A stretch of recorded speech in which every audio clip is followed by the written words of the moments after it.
En fait, j'ai appris à minimiser mes compétences ou mes savoir-faire parce que j'étais toujours en train de me comparer à des mecs qui étaient experts dans leur discipline et qui surtout arc-boutaient leur ego sur « Regarde, moi j'ai une VO2 max à temps ou j'ai un score Wilks à temps ou j'ai des lifts à temps ». Tu peux arriver à être un bien meilleur ou coach ou prépa physique ou athlète sans avoir besoin de passer 15 ans de ta vie à aller chercher des max, à avoir un squat à 200 kg, un soulevé de terre à 250. C'est bien tout ça. Mais en vrai, on s'en branle un peu à partir du moment où tu as le strict minimum, tu vois. Et là, j'en reviens à ma maxime que tu connais bien. Un coach qui ne s'entraîne pas est un imposteur.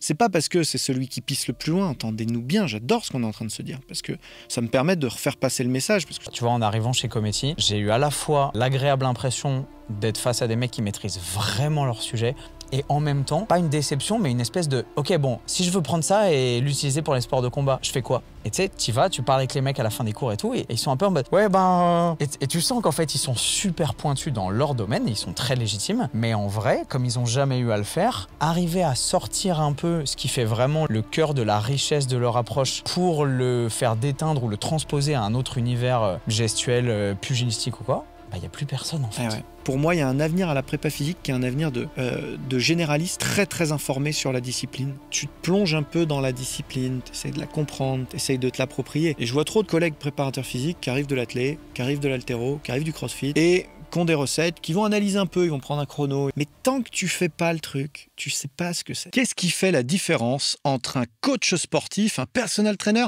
et un préparateur physique? C'est une question qui m'est posée quasiment quotidiennement et avec elle, évidemment, les problématiques de formation. Comment on devient coach sportif / préparateur physique?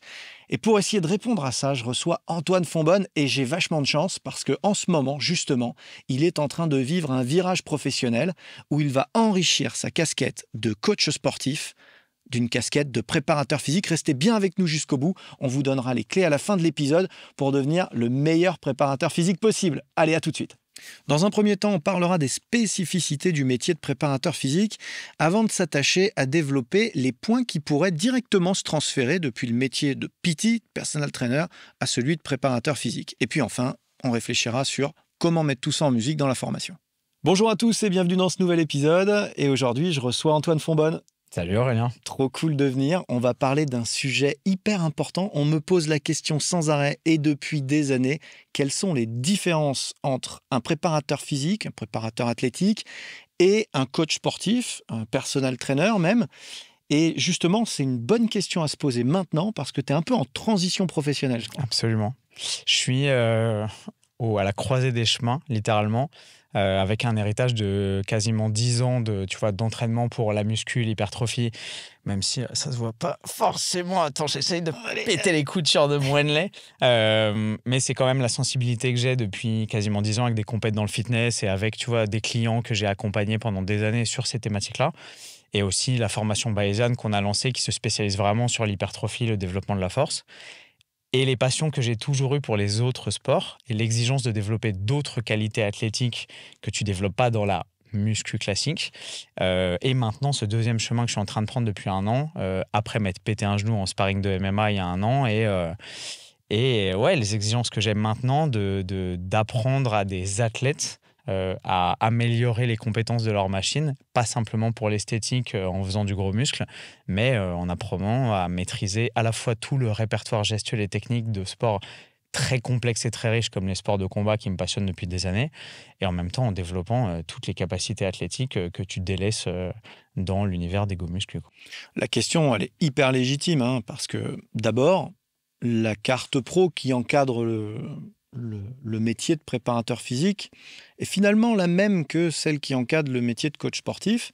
Et donc aujourd'hui, si on a envie de devenir préparateur physique, il va falloir passer un BPGEPS-AF ou un CQP instructeur fitness ou une licence entraînement STAPS ou un DE de kiné. Voilà. C'est les 4 diplômes, je ne sais pas si j'en oublie un actuel, évidemment je ne fais pas toute l'histoire du ministère de la Jeunesse et des Sports, mais ce sont les 4 diplômes qui permettent d'encadrer contre rémunération en France les poids et haltères, quelle que soit la finalité. Une fois qu'on a dit ça, en fait on se dit que ça devient un petit peu complexe parce que évidemment, c'est une formation, toutes ces formations, y compris la formation STAPS licence, sont des formations très généralistes sur l'entraînement. Alors même qu'on est en train de parler de choses très spécifiques, tu as déjà commencé à le toucher du doigt, et que finalement, moi qui ai 2 masters en sciences du sport, un professorat de sport, quand je suis préparateur physique et que je mets ma casquette de coach préparateur physique, je travaille avec mon Doug Staps, tu vois. Ah, c'est fou. Parce que, en fait, le métier n'est pas vraiment reconnu aujourd'hui.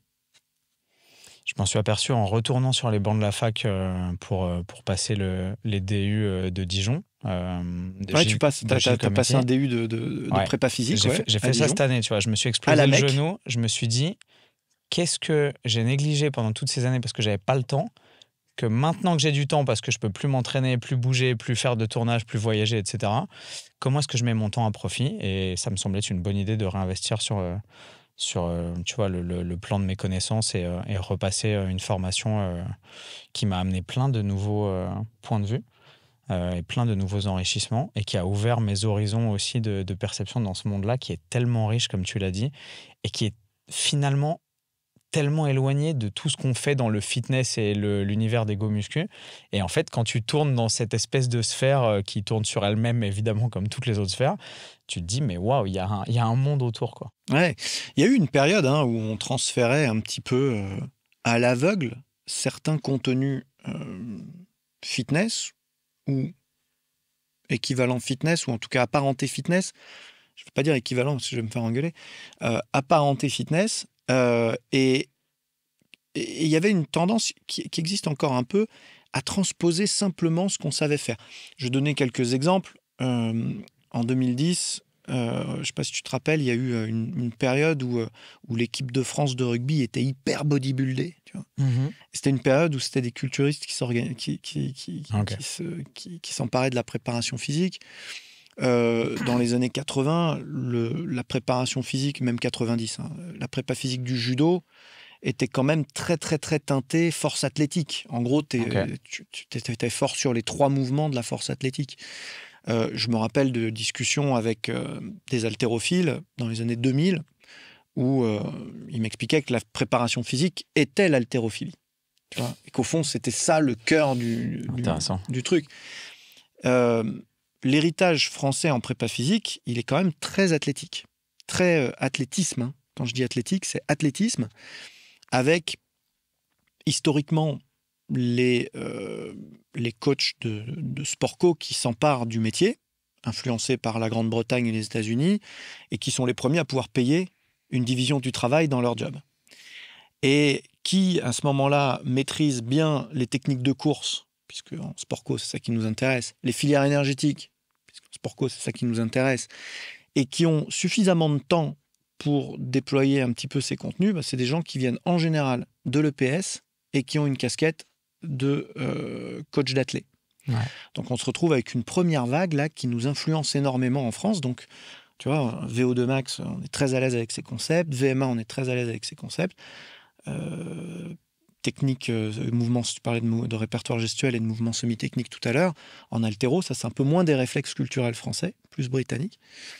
Et du coup, là aussi, moi j'ai été formé à cette école-là, et dans les années 2000, j'étais bien à la peine quand on me disait, voilà, faut que tu développes la vitesse de tes athlètes, et donc on va leur faire des 30 mètres, 60 mètres, 80 mètres en sprint, tu vois, en répétition avec des parachutes, des drops, des courses en descente, de la fréquence sur latte. On faisait de l'athlé. Ouais. Donc il y a eu cette tendance de reproduire simplement ce qu'on savait faire. C'est très difficile de think outside the box quand tu es imprimé malgré toi dans un paradigme qui est très ancré comme ça. Tu vois, en arrivant chez Cometti, et j'ai eu à la fois l'agréable impression d'être face à des mecs qui maîtrisent vraiment leur sujet. Tu vois, j'ai eu des Hervé Assadi, j'ai eu des mecs, on a eu des cours magistraux dans un gymnase avec des mecs qui avaient un 100 mètres en 10-35, qui te faisaient des exercices de pliométrie extensive, intensive, des trucs sur des plinths et tout, qui, moi, sont pas mon univers d'entraînement et mon répertoire gestuel. J'étais comme un môme. J'étais là genre, wow, c'est tellement technique, c'est propre, c'est bien maîtrisé, c'est beau, c'est cohérent, c'est logique pour le développement de leurs athlètes. Et en même temps, pas une déception, mais une espèce de ok, bon, si je veux prendre ça et l'utiliser pour les sports de combat, je fais quoi? Et tu sais, tu y vas, tu parles avec les mecs à la fin des cours et tout, et ils sont un peu en mode ouais, Et tu sens qu'en fait, ils sont super pointus dans leur domaine, ils sont très légitimes. Mais en vrai, comme ils n'ont jamais eu à le faire, arriver à sortir un peu ce qui fait vraiment le cœur de la richesse de leur approche pour le faire déteindre ou le transposer à un autre univers gestuel, pugilistique ou quoi, il n'y a plus personne en fait. Ouais.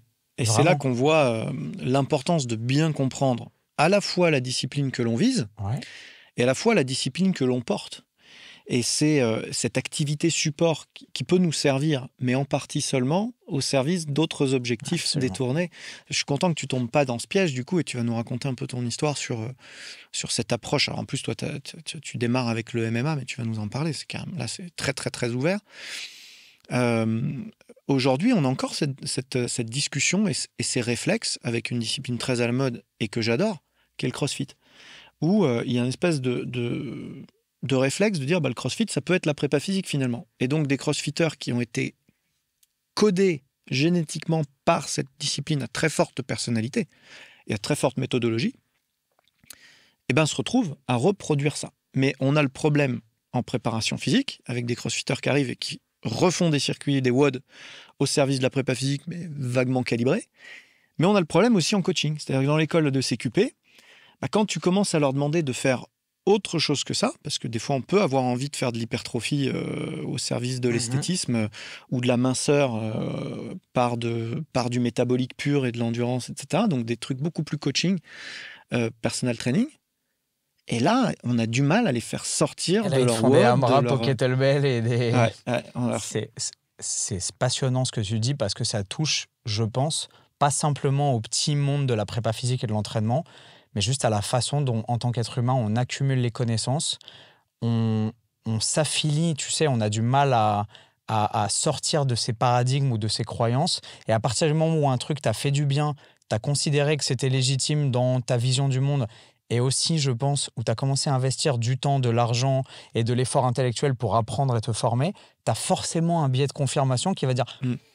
C'est quand même carré, tu vois. Genre, on a suivi ça. Il y a des athlètes de ouf qui utilisent ces méthodes. J'ai mis 2000 balles et 3 ans de formation dedans. Entre-temps, je suis devenu lieutenant du truc. Entre autres, tu vois, j'ai mon level 1 de je sais pas quoi. C'est quand même cool. Et oui, mais en fait, avoir la sagesse... Et ça ne t'enlève rien. De ouf. Mais se dire que, ok, t'as appris à maîtriser le nunchaku, c'est un super outil. Mais si t'as un mec qui te lance des étoiles de ninja dans les yeux, le nunchaku, c'est peut-être pas ouf, tu vois.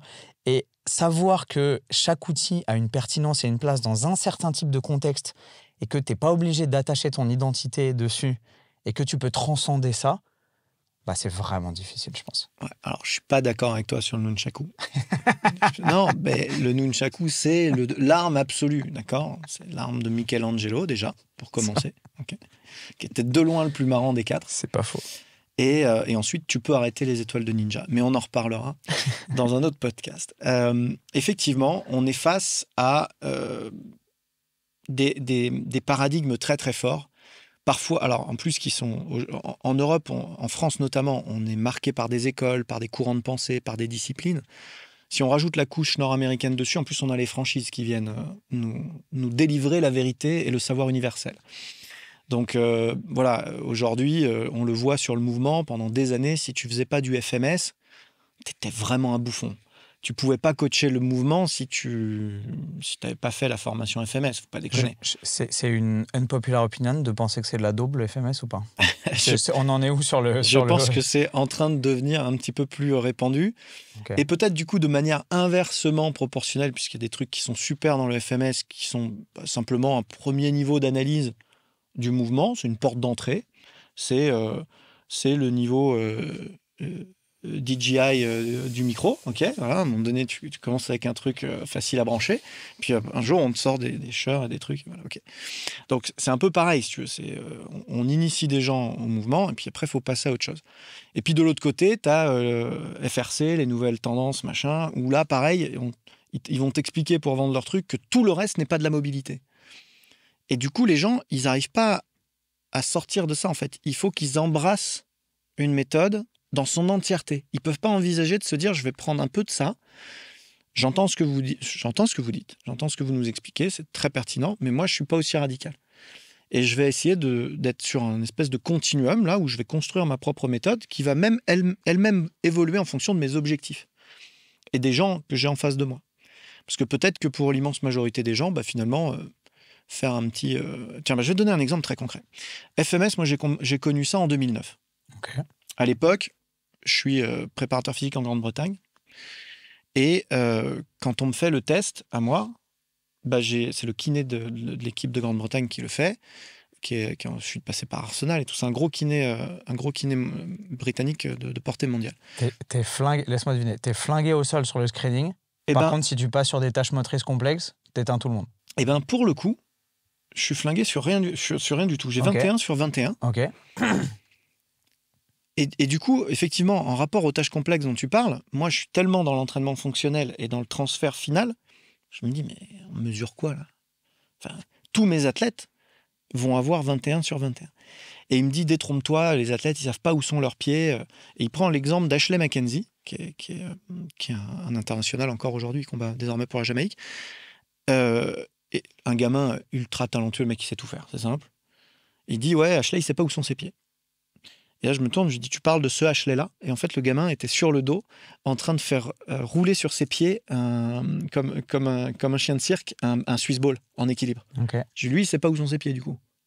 Là, le mec se gratte la tête. Il dit, ouais, mais il a eu une mauvaise note au FMS. Donc lui, il tombe dans le truc que tu décrivais tout à l'heure. C'est la différence entre être bon sur le test et juste révéler des compétences athlétiques avec un test qui n'est qu'un outil d'évaluation, en fait. C'est ça. Il y a un gros biais de perception là-dessus. C'est-à-dire, est-ce que je m'entraîne pour m'améliorer sur un test qui, en fait, n'est qu'un outil d'évaluation, ou est-ce que je m'entraîne une info ouais, mais ça parmi plein d'autres. C'est comme regarder la mer par le hublot dans un bateau. Tu vois pas ce qu'il y a tout autour. Non. Enfin, c'est difficile. En fait, je pense que ça demande un esprit de synthèse que je me targue pas d'avoir forcément, tu vois. Mais être capable de faire du FMS, d'aller faire la formation FRC, d'aller faire ci, d'aller faire ça, et de se dire, je prends un peu à gauche, à droite, je mixe, je fais les choses à ma sauce. Déjà, ça demande d'avoir confiance en ses compétences attends, est-ce que je suis bien légitime d'aller prendre l'échauffement russe à gauche, les rotations articulaires contrôlées à droite, les protocoles de plio aussi, ça, et puis de tout mélanger et de proposer ça? Est-ce que j'ai pas juste envie d'être original et de réinventer la roue à chaque fois, alors qu'en fait, il y a des mecs plus intelligents, plus compétents et mieux formés que moi qui l'ont déjà fait? Et je pense que... il y a aussi une question d'identité, tu vois. À un moment, tu as envie peut-être de dire oh, c'est quand même cool de faire partie de la team un peu, tu sais. Ouais. Et tu vois les mecs qui driftent complet, en fait. C'est sécuritaire. Ouais.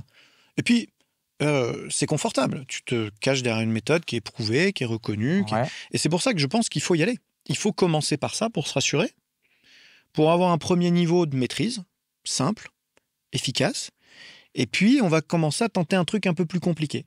Voilà, on va commencer un tout petit peu à trahir l'ADN du truc, un tout petit peu pour voir ce que ça donne. Parfois, on va gentiment revenir dans les clous très vite.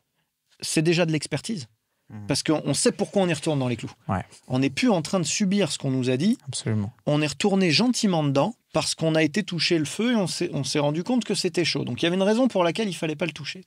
Mais maintenant, je la connais. Tu vois la diff. Ouais. Et parfois... tu te rends compte que certaines méthodes qui te paraissaient complètement débiles à un moment donné, dans un autre contexte, sont toujours débiles, mais maintenant tu sais pourquoi. sont toujours débiles, mais incroyablement adaptées, parce que le niveau est plus le même, parce que les mouvements que les gens font sont pas les mêmes. Et c'est ce qui m'est arrivé avec FMS. C'est-à-dire que moi, j'étais en plein judo haltéro. Donc effectivement, tu testes les gens sur des squats overhead et des fentes, sans surprise, ils ont des super bonnes notes en fait.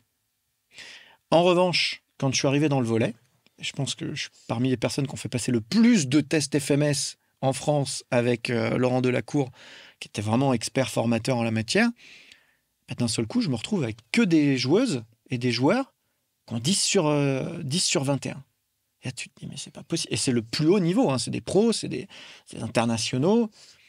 Et là, tu dis, en fait, pour ces gens-là, et de manière systémique à l'échelle de la nation en testant 400 personnes, faire des tests simples qui vont nous donner un résultat clair de fonctionnalité motrice de base, c'est intéressant, tu vois. Et donc, en fait, cet outil n'était juste pas adapté pour ce que je faisais moi à cette époque-là. Puis quelques années plus tard, il le devient pour une autre mission. Et c'est là que il faut un peu d'expertise pour prendre du recul, pouvoir... Et il faut être allé chercher l'outil aussi. Parce que le jour où tu en as besoin, si tu l'as pas, tu l'as pas en fait. Clair. Et tu sais pas que tu l'as pas. Et tu sais pas que tu as potentiellement besoin de cet outil-là et que ça pourrait te sortir un peu de la panade, tu vois. Et des fois, on se forme à un truc qui ne va prendre du sens que 5-10 ans plus tard, dans une autre opportunité, dans un autre paradigme, dans un autre univers, et peut-être pas sous cette forme-là exacte. Et aller le reconvoquer a posteriori, c'est pas simple non plus, tu vois, je pense. Non. Et avoir la lucidité de te dire, mais attends, je savais déjà faire ça. En fait, là, je suis en train de me poser un nouveau problème avec des réponses aux questions que j'ai déjà depuis 5 ou 10 ans. Et c'est drôle. Il y a aussi le fait que je pense qu'il y a des questionnements qui sont cycliques, tu vois, dans cette industrie. Il y a des effets de mode et il y a des problématiques qui reviennent. Et j'ai pas la prétention d'avoir été suffisamment longtemps dans ce business pour voir les patterns et savoir quand les choses vont revenir à l'avance. Mais en 10 ans, tu te rends compte qu'il y a quand même des trucs qui brassent qui viennent, bien sûr. de la muscu au crossfit à l'Irox, enfin... On le voit avec la proprio en ce moment, où on dit attention, la proprio, c'est pas l'équilibre instable. Oui, c'est vrai, évidemment. Mais du coup, on jette l'équilibre instable à la poubelle, comme s'il n'y avait plus de qualité d'équilibre. Donc ça, voilà, on est totalement dans la mode d'il y a 10 ans aux États-Unis, où on est bien ancré dans le sol, on fait que de la force athlétique et de l'haltéro, tout le reste c'est de la merde. Et donc on jette tous les ballons d'équilibre, tous les Swiss balls et tout. Et puis en fait, quand tu suis les comptes américains qui sont très tendance en ce moment, tu vois, ou britanniques, Dr. Riff, les mecs comme ça, tu te rends compte que les mecs, en fait, ils sont à fond dedans. Donc la vague, elle est en train de revenir, tu vois. Et on est juste encore une fois, et tous les jeunes influenceurs là, qui pensent être à la mode, ils sont déjà ringards. Et donc, rappelons-nous ce que disait Yves Saint-Laurent, les modes passent, mais le style est éternel. Très joli. Et ça, c'est une bonne punchline que j'aime bien, qui s'applique particulièrement bien au sport. C'est un truc de malade à quel point tout va, tout vient. Et puis finalement, alors ça se change un peu en cours de route. Et je suis sûr que tu parlais de reconvoquer tes qualités et tes compétences passées hors contexte, dans d'autres...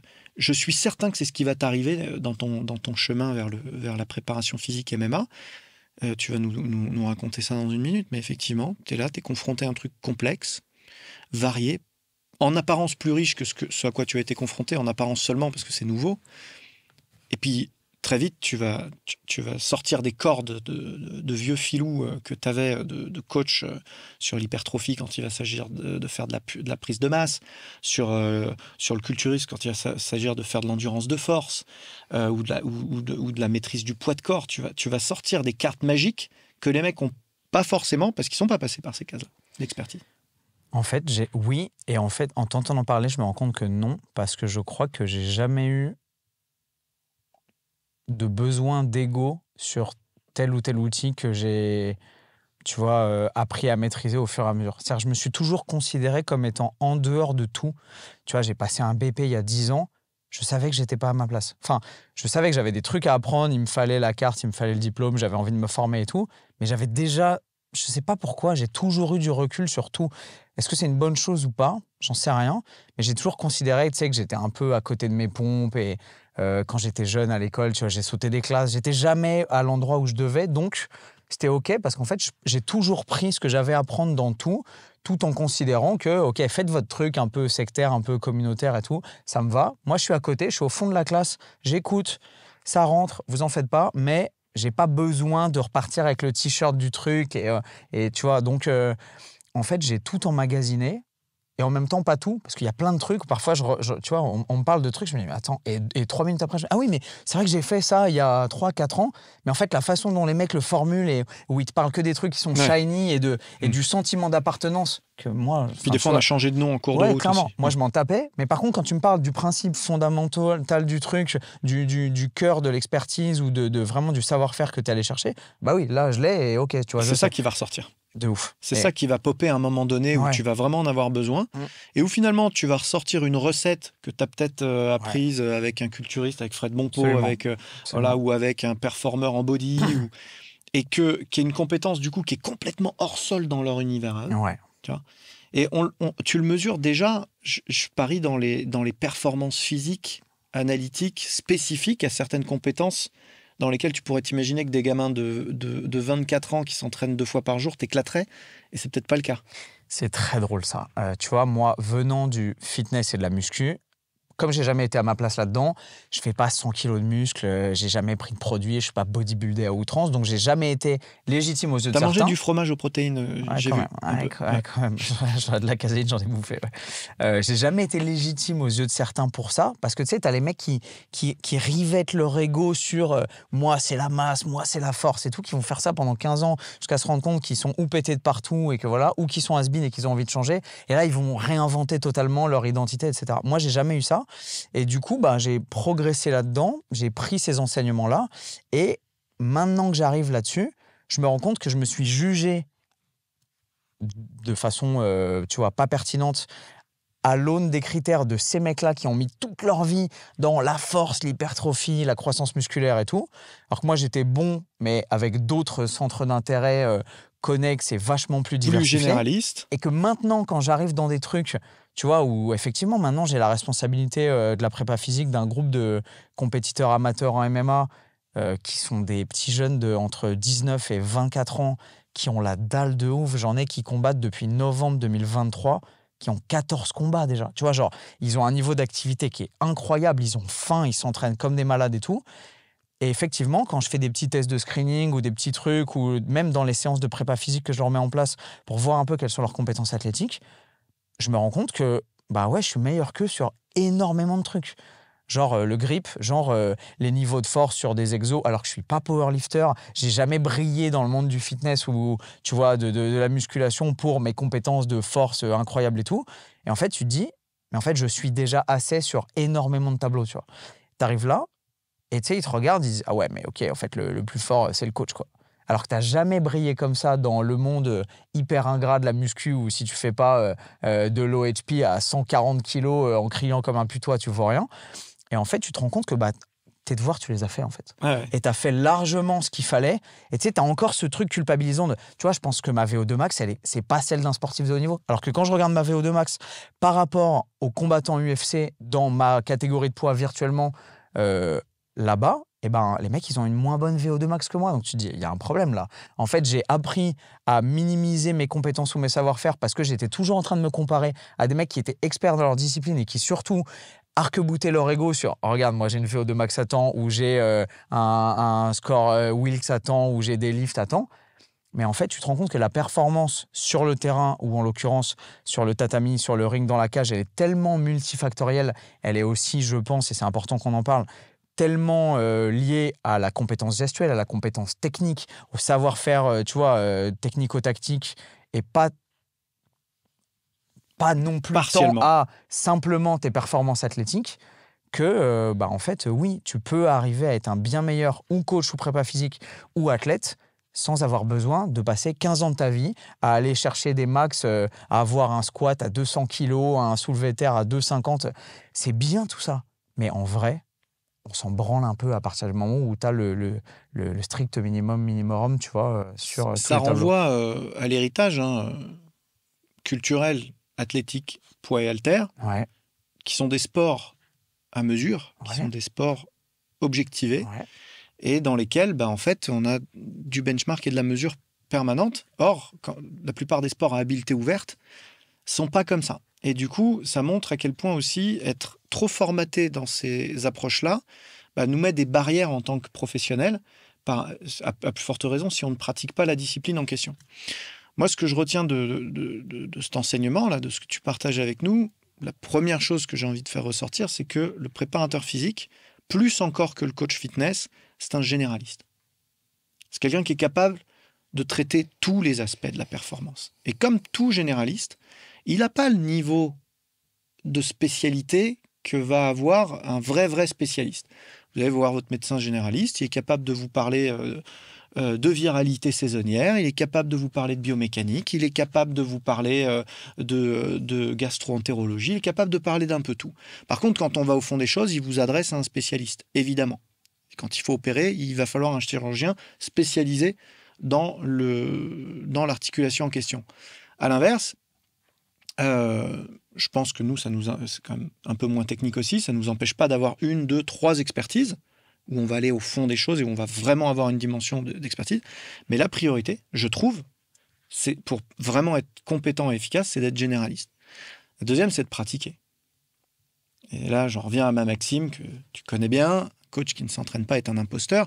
C'est pas parce que c'est celui qui pisse le plus loin. Entendez-nous bien, j'adore ce qu'on est en train de se dire. Parce que ça me permet de refaire passer le message. Parce que souvent, il y a des coachs qui, justement, ne s'entraînent pas du tout, qui sont des gros sacs, et qui me détestent. Et ils me détestent parce que je dis un truc qui les met en porte-à-faux.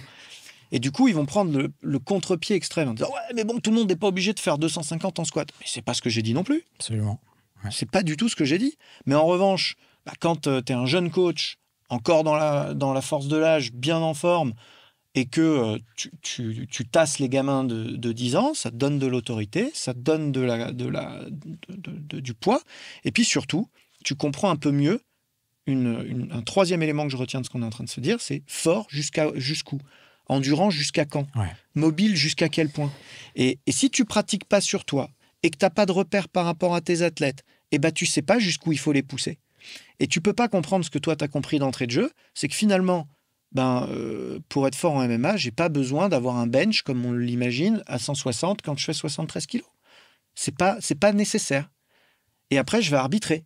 Peut-être je vais identifier une marge de progression, parce que c'est pas normal que les mecs aient un VO2 max aussi faible. Ça, par exemple, c'est un truc que tu vas pouvoir cibler et progresser facilement. Mais sur quoi tu te bases, sinon toi, tu vois ?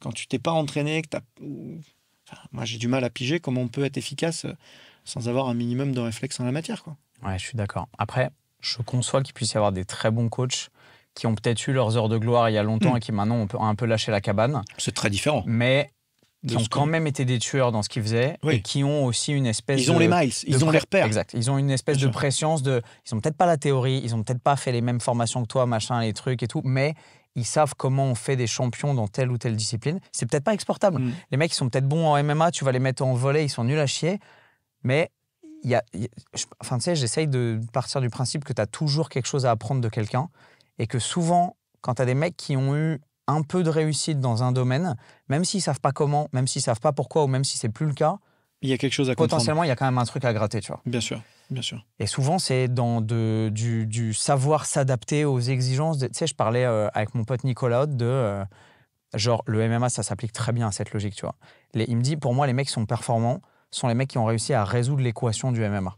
C'est tellement dense et c'est tellement riche, c'est tellement complexe que tu peux avoir toute la théorie du monde, tous les concepts d'adaptation, d'entraînement, de surcompensation, de performance, etc., de planif et tout. Si une fois que tu es dans la cage, tu n'es pas capable d'arriver à trouver les solutions et les clés pour résoudre l'équation et potentiellement gagner, en vrai, qu'est-ce que ça vaut, tu vois ? Et il y a toujours face au test ultime qui est la compétition, le match ou en l'occurrence le combat, qu'est-ce que ça vaut, tu vois ? Et j'essaye de rester humble par rapport à ça parce que tu vois, je suis content. Là, ça fait 4 mois que je m'occupe de ces gus. Ils sont trop volontaires, ils se donnent à chaque séance. J'en ai qui sont passés j'arrive pas à faire un goblet squat, à là, ça m'arrache des séries de 6 à 110 aux Archer squats. Je suis en mode, wow, c'est trop. Donc, le préparateur physique en herbe que je suis, il est trop content. Et en même temps, tu vois, ça me dit, là, j'ai gagné mon premier combat, c'est trop bien. Et après, j'ai perdu sur une guillotine parce que j'ai fait une erreur comme un connard à la fin du premier round sur mon deuxième combat, tu vois. Et j'avais beau avoir le meilleur tank de tout le monde, finalement... Tu te dis, OK, c'est bien. Et tu peux t'améliorer sur plein de trucs. Et tu vas malheureusement être sanctionné sur l'autel de la performance pure parce qu'il y a des petites lacunes où tu as été exposé sur un jeu où tu étais un tout petit peu moins performant que ton partenaire ou que ton adversaire a su exploiter un truc où tu étais un peu moins bon, où il y a une faute d'inattention. Où, tu vois. Et c'est la cruelle réalité de la compétition, c'est que le résultat final sur ton ranking, sur ton topologie, etc., reflète pas forcément ta progression, ton niveau technique du moment, ou à quel point tu es avancé dans ton skill set en tant qu'athlète ou combattant. Tu vois. Donc revenons sur nos différences fondamentales entre les deux métiers et puis peut-être aussi sur les liens qu'il peut y avoir. Fondamentalement, dans le job, quelle différence tu vois, toi, comme ça, qui te pénalise, soit carrément qui te font vibrer, qui te transcendent ? Qui me pénalise pas trop parce que je te dis j'ai pas d'ego et de querelle de clocher et que j'ai laissé vraiment la casquette genre fitness et enfin moi ça fait des années qu'on me dit ah ouais mais pour un mec qui est dans le fitness mais je suis pas dans le fitness enfin je l'ai été de fait mais je l'ai jamais été parce que j'ai jamais considéré que j'étais là-dedans donc j'ai eu aucun mal à me départir de tu vois des oripeaux de la force de l'hypertrophie et tout et c'est toujours utile en fait c'est tu vois être fort sur des tirages des patterns de pousser machin et tout c'est toujours utile et ok on le prend et on l'amène tu vois donc je suis venu avec mes petits bagages et mes petites valises et maintenant il y a des enjeux tu vois il y a ok qu'est-ce que tu n'as jamais fait ou un peu délaissé ou pas trop fait et qui va vraiment être utile et qu'il va falloir que tu ailles gratter parce que là ça va pouvoir améliorer et pousser tes pions sur l'échiquier et développer les mecs tu vois et c'est excitant parce que moi j'adore apprendre je suis super curieux et du coup je me rends compte qu'il y a des trucs tu vois genre le cardio alors déjà quand tu viens de la muscu et du fitness pendant des années, on a cru qu'il y avait des effets d'interférence monumentaux. Donc, si tu voulais optimiser ton hypertrophie et tes gains, il fallait surtout pas en faire. Donc, en vrai, je pense que j'ai perdu des points de vie sur j'aurais pu être, moi, à titre personnel, un bien meilleur athlète si j'avais pas écouté ces trucs-là. Et si je m'étais pas dit, OK, si je veux vraiment être légitime dans le fitness, il faut quand même que je consacre pas mal de temps à la force et l'hypertrophie. Et pendant ce temps-là, tu avais des mecs qui faisaient du crossfit, tu vois, ou des mecs qui étaient dans les forces spéciales et qui s'entraînaient juste pour être bons en opération sur le terrain, bah ouais, qui sacrifient un peu de force et d'hypertrophie et qui te mettent une tarte sur tous les tests d'endurance de force, endurance de puissance, anaérobie lactique et tout, dans lesquels tu n'as jamais voulu mettre un orteil parce que sinon tu vas niquer tes gains. Et en fait, tu te rends compte que ouais, tu es à la cabane sur plein de trucs et il n'est pas trop tard pour rattraper le temps perdu et mettre à profit des outils que tu as délaissés pendant longtemps, tu vois. Eh ben, tu vois, ce que tu dis là, pour moi, c'est un facteur plutôt de proximité plutôt que différenciant. Parce qu'en réalité, ce débat-là que tu poses là, sur les interférences, sur scinder les qualités physiques, eh ben, il existe complètement en préparation physique. Et on se rend compte que des sports pourtant à forte mixité de qualité et à probable forte zone d'interférence, comme le rugby, poussent énormément ce paradigme-là de la zone d'interférence. Alors qu'effectivement, des gens du CrossFit ou du MMA démontrent chaque jour qu'on peut non seulement performer en zone d'interférence, mais aussi progresser en zone d'interférence spécifiquement, et qu'il faut d'ailleurs s'entraîner en zone d'interférence, puisque c'est là que réside la performance technico-tactique finale. Donc, de là à dire que les zones d'interférence n'existent pas, c'est autre chose. Effectivement, probablement qu'on peut optimiser, tu l'as dit d'ailleurs, tu l'as sous-entendu, qu'on peut optimiser les gains de force et les gains d'endurance en séparant les qualités, et ça vaut le coup de le faire sur certains cycles. Mais enfin, reste que à la fin, quand tu vas faire ton match de MMA, tu vas pas dire au mec, attends, je fais déjà le cardio et puis on fait la force après, ça te va? Tu sais quand est-ce que je m'en suis aperçu vraiment que ça m'a mis une tarte? C'est l'an dernier, je suis invité par le Stade français à tourner une vidéo pour World Rugby. Privilège immense alors que je connais rien au rugby, juste parce qu'il y a un mec qui était dans l'organisation qui suivait mon contenu et je le remercie encore une fois, qui m'invite à faire le premier entraînement de la pré-saison des mecs du Stade français. Donc t'arrives, tu fais 75 kilos, tu tombes sur des mecs littéralement il y avait des mecs qui faisaient 140 kilos. J'avais jamais vu ça encore. Et là, tu fais le premier entraînement avec eux et on fait muscu à 8h du mat'. Ils m'arrachent la gueule sur des trucs, des tests de rep max, sur du tirage planche et tout. Bref, l'enfer. Et une demi-heure après, on fait direct le hit à base des 500 mètres de rameur entrecoupés de sprint au ski erg et du 10 km sur watt bike pleine balle. Et là, je vois les mecs pédaler comme des animaux, vomir, sans descendre des vélos, et continuer à pédaler, tu vois. Et je fais, oh, le bourbier, putain, dans quoi je suis tombé? Donc, je souffre, mais genre, la vidéo, elle est risible tellement je suis une serpillière. Je me donne, tu vois, parce que les mecs, ils te jugent de ouf. Ils voient un mec arriver, t'es ni rugbyman, pour eux, t'es un influenceur. Tu vois, genre, littéralement, t'es un YouTuber. Donc, tu dis, si tu t'arraches pas la gueule, les mecs, ils vont même pas t'adresser la parole. Donc, je me mets la guerre. Donc, les mecs, ils sont là, putain, il est venu pour se donner. Courageux, Squeezie. Ouais. C'est ouf. Et à la fin, je vais voir le prépa physique, tu vois. Et le mec, c'est un néo-zélandais hyper cool.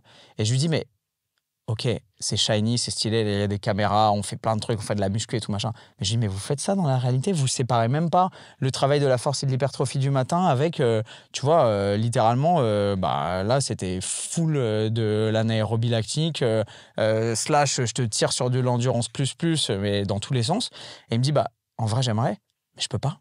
Je dis, mais pourquoi? Il me dit, mais parce qu'il y a une telle charge d'entraînement et une telle densité de toutes les qualités physiques qu'on doit leur développer que là, en fait, je n'ai même pas le luxe de pouvoir me permettre de séparer les séances, en fait. Et là, je suis resté sur mon cul en mode, ah ouais. Et ça les empêche pas de performer. Et les mecs, ils m'ont tous mis une tarte sur et la force et l'hypertrophie. Le cardio, j'arrivais encore à me tenir, mais la plupart des mecs, ils étaient meilleurs que moi. Et on a fait des trucs avec des tests de vitesse angulaire sur les ischios, des trucs. Le mec, il me dit « Ah, mais on voit que vous êtes fort. Hein. » Mais alors, par contre, sur le RFD, si vous vouliez jouer dans le pack, il faudrait qu'il soit x2. Tu vois. Et là, tu te dis « Ah ouais, en fait, il me manque des cartes de ouf. » tu vois. Tu te blesserais, alors, je pensais être bien, immédiatement. De ouf. En plus, face à des mecs qui font 2 fois ton poids. Tu vois. Ouais. Et l'après-midi, on fait cardio pour le coup. Et là, on fait des tours de stade et tout machin. Et là, ils me mettent avec les avants. Donc, je me dis « Bon, les mecs, ils ont un beat comme ça. » Il y en a, ils sont un peu gras, tu vois, ils n'ont pas des compositions corporelles de sprinter. Je vais peut-être arriver à en bouffer 1 ou 2, mais que dalle en fait. Les mecs, ils m'ont mis une tarte, même sur des trucs de répétition de sprint et tout. Et là, je suis rentré, déjà, j'étais brisé. Le lendemain, le prépa, il m'envoie une vidéo à 9h du mat le mardi. Et il me dit, regarde, on recommence. Je dis, mais c'est pas possible. Moi, je me lève, je vois sa vidéo.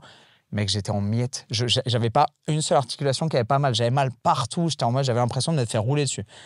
Et je me dis, ok, les mecs, ils ont compris en fait, parce que ils poussent dans la logique du respect de, oui, il va y avoir des effets d'interférence, oui, il y a des façons de programmer et il y a un puzzle à résoudre, mais eux, au moins, ils le font, ils mettent les mains dans le cambouis de la prépa physique et ils arrivent à développer les compétences athlétiques de leurs athlètes, peut-être pas de façon optimale en délaissant tout le reste, mais de façon concurrente ou en mettant l'emphase sur certains trucs, logique et programmée sur la saison pour arriver à un pic de forme qui est cohérent avec les exigences du sport. Tu vois.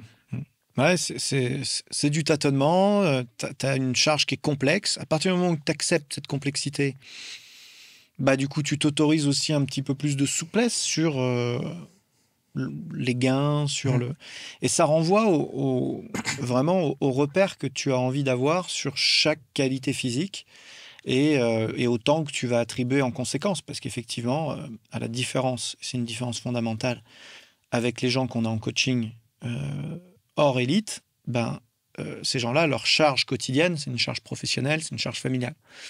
Eux, leur charge professionnelle, c'est de l'entraînement en plus. Donc, tu vois, toi, tu viens rajouter un truc par-dessus un triathlon des arts martiaux qui est le MMA, puisqu'il faut déjà qu'il fasse la boxe, il faut qu'il fasse les liaisons de boussole et la lutte debout, il faut qu'il fasse le grappling. Et enfin, il faut qu'il fasse les 3 en même temps. Et donc, tout ça, ça prend un temps infini. Ça consomme des ressources physiologiques, mais aussi mécaniques. Tu l'as dit, tu as l'impression qu'on t'a roulé dessus. Ouais. Ça fait mal. C'est douloureux. Et encore, j'avais pris aucun contact. Tu vois, genre, c'est juste mon corps dans la batterie test de la pré-saison. Ouais, ils t'ont pas jeté dans la mêlée. Il y avait des Néo-Zélandais, anciens sprinteurs de haut niveau, avec des 100 mètres en moins de 10 secondes, à 110 kilos. Tu les prends dans le buffet, je pense que le lendemain, tu ne travailles pas. C'est ça. Ouais, tu as moins de côtes d'un coup. Ouais, clairement. Ouais. Donc, tout ça est à prendre en compte quand tu es préparateur physique. Et évidemment, une grande partie de l'expertise réside là-dedans. Comment ajuster le contenu au regard de ce que les mecs ont vraiment vécu. Et c'est là qu'on enlève la casquette de généraliste pour essayer de devenir un peu pratiquant de la discipline cible. Et toi, tu l'as dit, tu t'es blessé au genou en faisant du MMA ou du jiu-jitsu. Ouais, du MMA. Du MMA. Donc, évidemment, ça y est, c'est cuit, tu vas plus faire l'UFC maintenant, mais tu te plonges un peu dans la discipline, tu essayes de la comprendre, tu essayes de te l'approprier. Et je vois trop de collègues préparateurs physiques qui arrivent de l'athlé, qui arrivent de l'haltéro, qui arrivent du crossfit, et qui ont des recettes, qui vont analyser un peu, ils vont prendre un chrono, mais tant que tu fais pas le truc, tu sais pas ce que c'est. Tant que tu vis pas le judo de l'intérieur, avec un mec en face de toi qui va décider de ton impact lactique, qui va décider de ton impact d'endurance de force, et qui cherche à te mettre sur le dos, t'as beau modéliser ce que c'est que l'effort lactique sur ergocycle, tu comprends pas, et tu ne comprendras pas. De la même manière qu'en athlète, tant que t'as pas été dans ton couloir face à toi-même, avec ce deuxième virage où il va falloir relancer l'intensité parce que tu as l'autre qui t'est passé devant ou à la sortie du virage, tu sais pas ce que c'est vraiment cette intensité-là de la course, de l'émotion. Donc, et de la même manière, tant que tu n'as pas fait des sports co avec vraiment ce que ça implique de lutte émotionnelle, d'ego, de force sur le terrain, dans l'instant et dans le fond, il faut vivre ça. Et je pense qu'il n'y a pas besoin d'être international pour être exposé au truc. Mais pour moi, il y a un avenir à la prépa physique qui est un avenir de généralistes très, très informés sur la discipline clé. D'ailleurs, on voit que le rugby impose désormais une formation fédérale, que le foot impose désormais une formation fédérale. Alors, ok, ça fait un peu de consanguinité.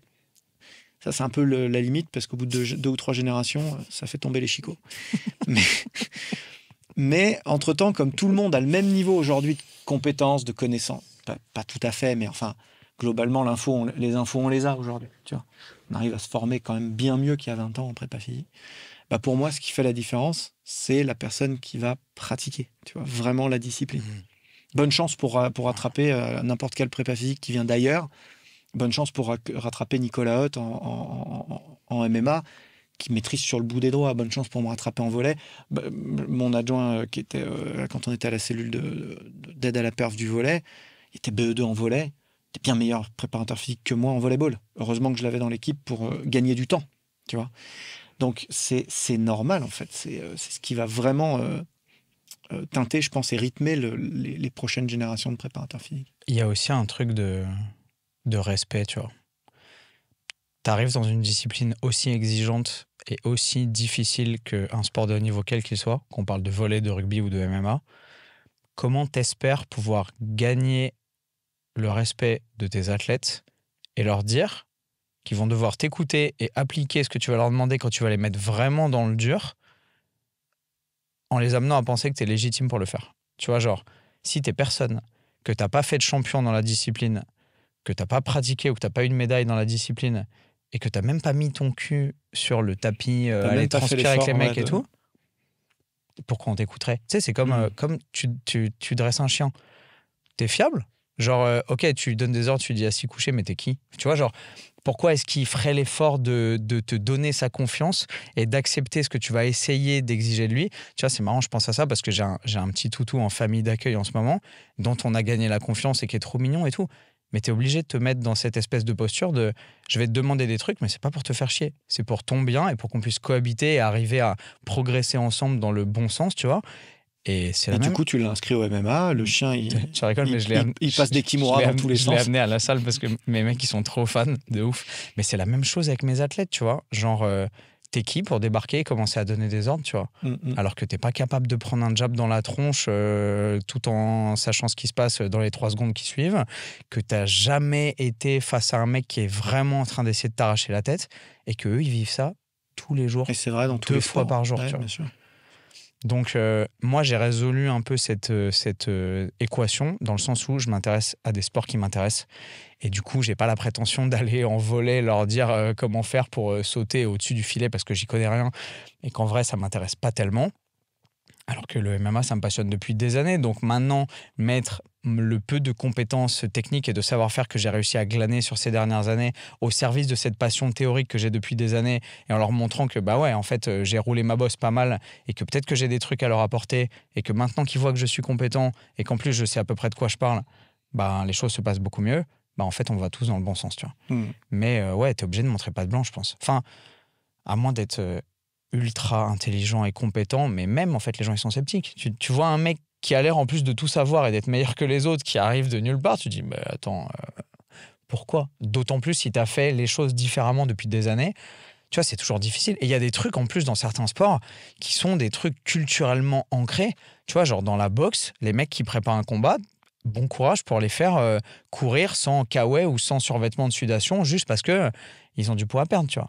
Genre, il va falloir un moment pour leur expliquer que bah, l'eau, c'est pas la graisse, que peut-être simplement augmenter la température à l'entraînement, c'est pas le seul moyen d'arriver à perdre des calories, tu vois. Enfin, il y a une acculturation progressive à mettre en place. Et c'est là que tes réflexes coaching, structurés, sont structurants. Bah ouais.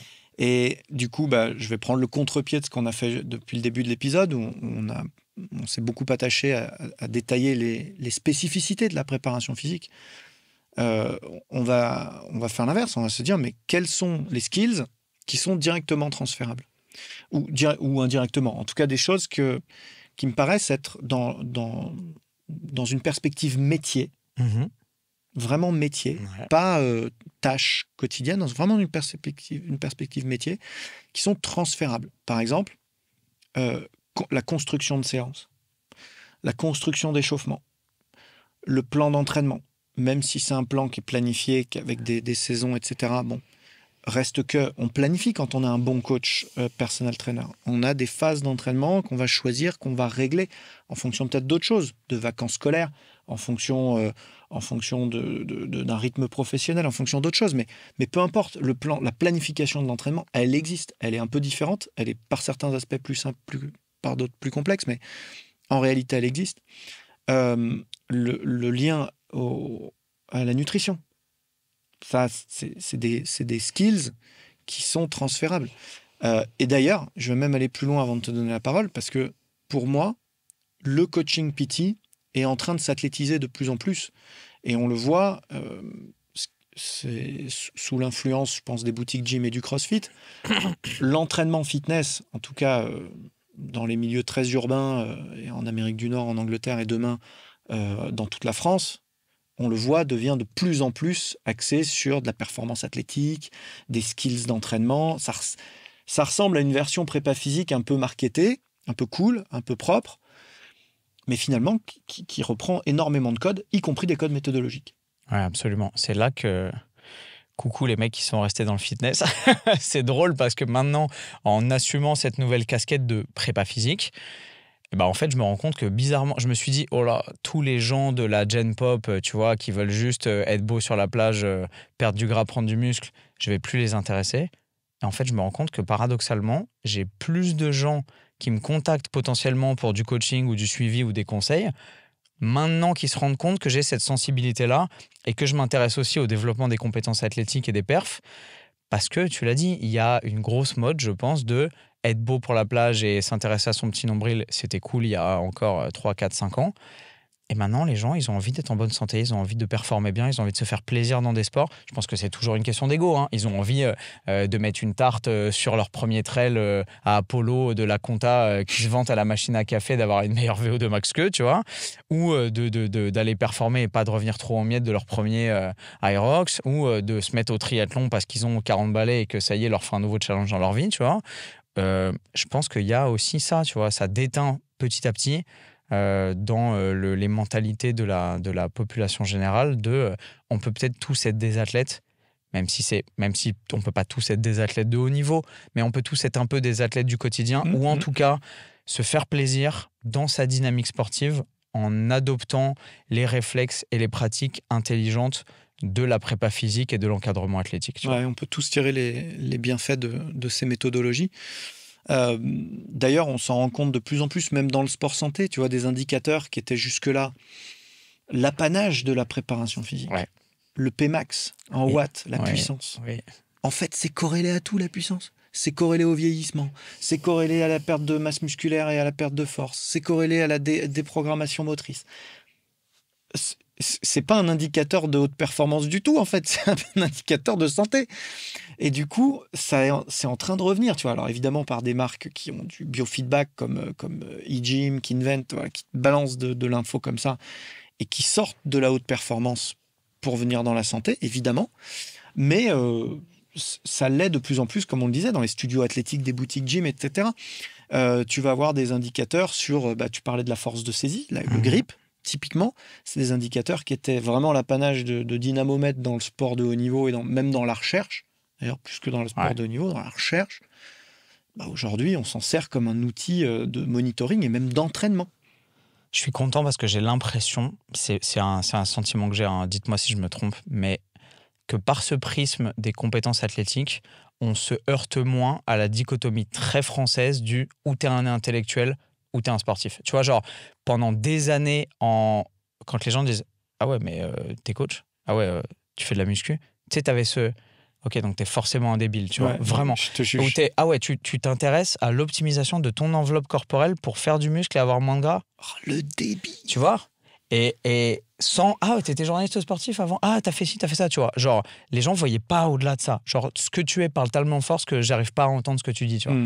Et je trouve qu'avec ces questionnements-là, ça fait revenir des gens qui ont méprisé ces catégories socio-professionnelles de ok, c'est des sales boulots, tu vois, c'est des mecs qui transpirent la journée pour vivre.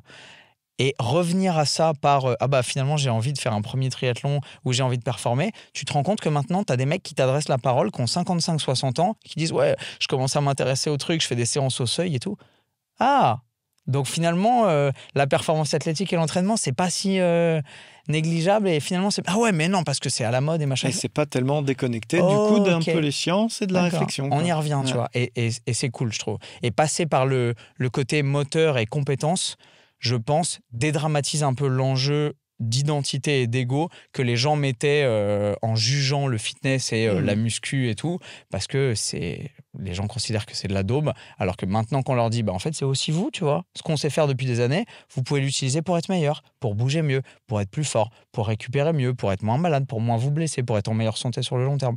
Et en fait, on parle tous la même langue et on est tous intéressés par les mêmes trucs, tu vois. Ah ouais, ça va. Je pense que cette approche athlétique, cette espèce de prépa physique qui revient dans le fitness un peu tel un boomerang là, va emmener avec lui tout un tas de disciplines qui ont été ringardisées par le temps, par ce type de jugement-là, comme notamment, moi je prédis depuis des années le retour en grâce du culturisme. Alors peut-être dans une nouvelle forme, peut-être pas comme on l'a connu avec les dérives qu'on a connues. Voilà, il a fallu une première version, mais je pense que les méthodes culturistes n'ont vraiment pas dit leur dernier mot et reviendront à la mode sous une autre forme dans les prochaines années, et notamment réacceptées, relégitimées par cette approche athlétique. Et à un moment donné, on va aller chercher des choses très spécifiques. La gestion du poids de corps, la gestion de la prise de masse, la gestion de la masse grasse, en mettant en lien la nutrition et l'entraînement. Ça, qui d'autre est expert que les culturistes en la matière? Et donc, évidemment qu'à un moment donné, on va revenir sur une approche rationnelle, efficace de ça. Et je l'espère, évidemment, sans dérive, sans dopage, sans tout ce qu'on a pu faire comme conneries dans les années 80, évidemment, et qu'on fait encore. Parce qu'on sait faire au naturel aujourd'hui des choses incroyables au corps humain quand on mélange l'entraînement et la nutrition de manière maîtrisée. Pour conclure cet épisode, je te propose de basculer sur une réflexion un petit peu de formation. Puisque souvent, les gens qui vont écouter ce discours, cette discussion-là, vont se dire, mais du coup, comment je deviens préparateur physique? Puisqu'on a dit que c'est un peu la même formation de base, que j'étais autorisé à aller travailler tout de suite avec ces mêmes formations de base. Comment je deviens légitime? Ça, c'est vraiment la question. Et comment je peux travailler officiellement, sereinement, en tant que préparateur physique et être armé pour? J'ai pas la réponse. Toi, t'as pas la réponse? Pas du tout. J'ai pas la prétention de savoir quelle est la... Alors, il va falloir que tu la trouves, parce que qu'est-ce que tu vas mettre en place, toi, ou qu'est-ce que tu as déjà mis en place qui te permet d'entamer cette bascule? Tu l'as dit, moi j'arrive avec une sensibilité, un background, des diplômes et une formation depuis 10 ans là-dedans. Donc, littéralement, tu as mentionné ne serait-ce que le BPGEPS. Moi, j'ai passé un BPGEPS en 2015. Virtuellement, je pourrais me dire prépa physique depuis 10 ans et avoir exercé en tant que tel, tu vois. Légalement, tu pourrais. Légalement, même si ça n'a aucun sens parce que c'est pas ce que j'ai fait. J'ai fait vraiment du PT et du coaching et de la formation, mais pas de la prépa physique, en l'occurrence. Et tu vois, j'ai l'humilité de reconnaître que, ça fait 10 ans que j'ai fait autre chose. Et maintenant, même si je m'intéresse à ça depuis des années, maintenant, il est temps de mettre les mains dans le cambouis et d'aiguiser un peu mes armes différemment, tu vois. Donc, je pense qu'il y a une base de... on est en France, tu vois, on a la logique de... Il faut que tu exerces avec des diplômes et machin et tout. Donc, il te faut une carte pro. Un cadre légal. Voilà. Donc, toi, tu l'as passé il y a longtemps. Très bien. 2, il faut une sensibilité, une pratique dans le sens de ce que tu veux faire, tu vois. C'est-à-dire que si tu te dis, je peux être prépa physique en étant kiné, ok, je vais être kiné, et puis après, c'est bon, je suis prépa physique. Non, en fait, ça vaut rien, tu vois. Moi, les meilleurs kinés ou à Toulouse, j'ai d'excellents kinés qui sont dans cette mouvance kiné prépa physique. En fait, ils ont la carte de kiné depuis 5-6 ans, mais ils bouffent des formations tous les mois. Ils partent à gauche, à droite, ils vont faire du Strong First, ils vont faire du FRC, ils vont passer des Level 1 de CrossFit pour voir ce que c'est, ils vont passer des diplômes en haltéro, ils vont passer des trucs, tu vois, parce que, comme on l'a dit tout à l'heure, en fait, cette espèce d'esprit de synthèse il y a des armes et des outils à aller glaner dans tous les univers. Et si tu veux être bon, il faut que tu ailles te sensibiliser à, pas forcément à tout, mais au moins que tu ailles prendre des billes dans les trucs qui sont pertinents pour la pratique dans laquelle tu as envie de performer ou d'accompagner des athlètes. Et il va falloir que tu saches de quoi tu parles, tu vois. Il faut que tu regardes des compétitions de haut niveau ou de moins haut niveau dans les domaines que tu as envie d'investiguer. Il faut que tu arrives à... Tu vois, on dit souvent la prépa physique, c'est la compréhension, l'analyse de la performance, puis ensuite l'évaluation et la planif, tu vois. Bah, si déjà, tu n'arrives pas à analyser les enjeux de la performance de la discipline dans laquelle tu veux t'investir et que tu ne comprends pas ce qui se passe, tu ne comprends pas ce qui fait qu'on peut gagner, tu ne comprends pas ce qui fait les champions, tu ne comprends pas ce qui fait que peut-être qu'en développant ça, tu peux passer un mec d'un niveau pas ouf à amateur ou de amateur à peut-être prospect pro. Bah, tu vas faire comment, tu tiens en fait? à côté de la cible. Tu vas pas naviguer, tu vois. Peut-être tu as les outils, tu as le GPS, tu as le bateau, tu es allumé, mais tu sais pas où tu vas, en fait. Donc, 1, cadre légal. Ouais. 2, faire voler en éclats son paradigme. Ouais, je pense. Faut vraiment sortir de ça. Et être prêt, tu vois. Être prêt à le faire. En toute humilité, à prendre des tartes et à savoir que tu sais pas tout et que tu es en bas de la courbe de Dunning-Kruger et que tu viens d'avoir ton diplôme, c'est très bien. Et c'est pas grave. Mais que tu es juste là et que pour remonter, il va falloir beaucoup de travail et de patience, tu vois. 3, te plonger et t'acculturer dans l'univers de ta cible. De ouf. 4, la formation continue. Ouais, pratique et en bouffer. Donc dans la formation continue, on met tout. On met la pratique au quotidien, ouais. l'entraînement sur tout le répertoire gestuel et évidemment des formations modulaires, continues, pour se mettre à jour et être... parce qu'en plus, c'est particulièrement sujet aux tendances, au courant, aux modes. Les disciplines cibles, elles évoluent. On change les règles.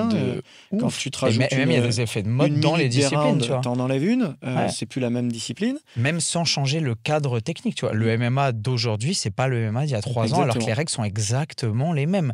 La discipline évolue et du coup, les besoins sont plus les mêmes. Absolument, ouais. Écoute, c'était super intéressant, vraiment. C'était passionnant, Aurélien. Merci d'être venu échanger. Bon, tu connais le chemin maintenant, j'espère que tu reviendras. On a listé pas mal d'épisodes qu'on pourrait faire ensemble. J'espère que ça vous a plu. Évidemment, vous le savez, on réagit beaucoup. Nous, on aime bien interagir avec les gens. On ne fait pas ça juste pour déverser de l'info. Donc, posez-nous des questions, commentez. Si vous avez envie de nous soutenir, partagez, likez cet épisode. C'est hyper important. Et puis, encore une fois, tu reviens exactement quand tu veux. Et je vous remercie pour votre fidélité. À très bientôt. Bye bye.